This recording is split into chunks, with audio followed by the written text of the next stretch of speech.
Crvenkapica.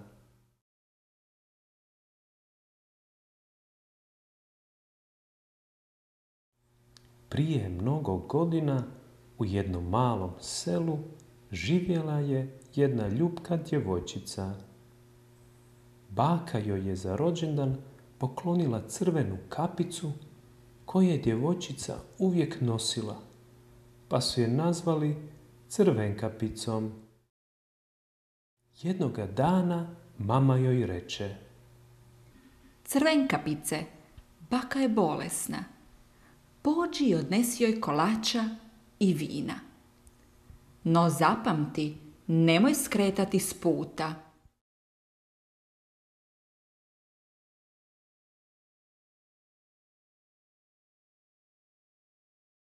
Bakina je kuća bila izvan sela, u šumi.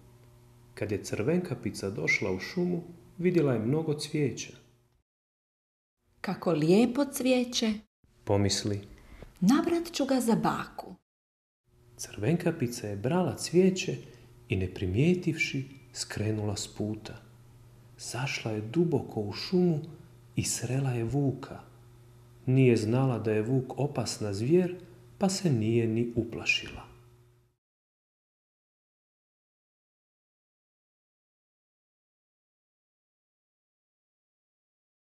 Dobar dan, Crvenkapice, pozdravi je vuk. Kamo ćeš? Idem k baki. Odgovori Crvenkapica. A gdje je kuća tvoje bake? Upita vuk. U šumi, ispod 3 velika hrasta. Odgovori Crvenkapica.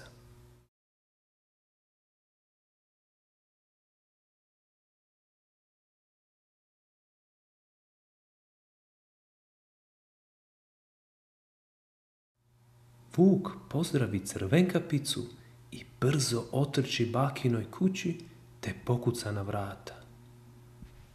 Tko je? Upita baka. Ja sam Crvenkapica, odgovori vuk oponašajući Crvenkapičin glas. Uđi. Odgovori baka. Vuk otvori vrata, skoči na baku i proguta je.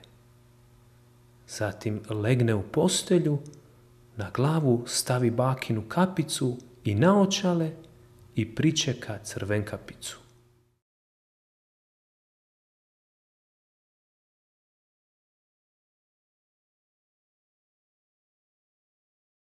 Kad je Crvenkapica stigla do bakine kuće, pokuca na vrata.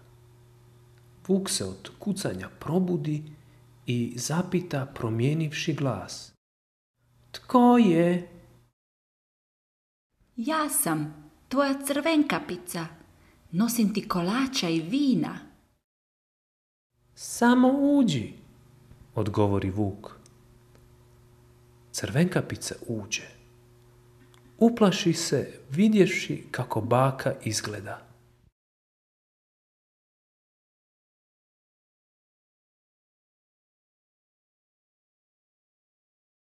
Jao, bakice, zašto imaš tako velike oči? Upita Crvenkapica.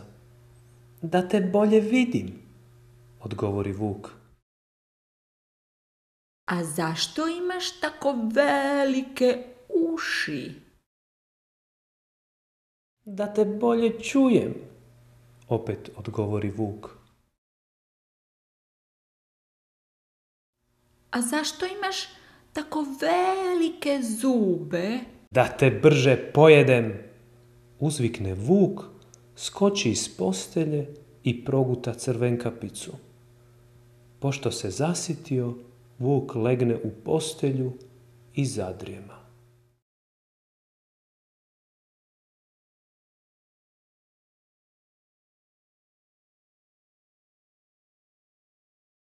Prolazeći pokraj bakine kuće, lovac začuje jako hrkanje. To mi je sumnjivo, pomisli lovac. Još nikada nisam čuo bakicu da tako hrče.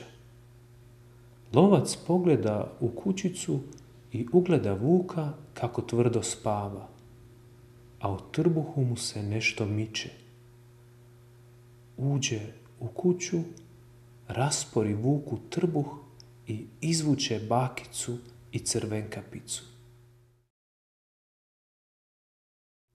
Napuni vuku trbuh kamenjem, zašije ga i ode.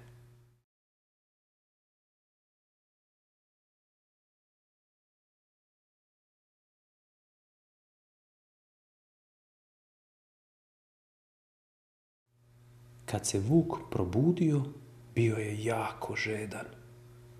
Ugleda ispred kuće bunar, ode do njega i kad se nagnuo da se napije vode, kamenje ga povuče u bunar. Bakica, lovac i Crvenkapica su slavili, jeli su kolače i pili vino. Crvenkapica je razmišljala kako uvijek treba slušati mamu i kako nikada, kad je majka samu nekud pošalje, ne smije skrenuti s puta.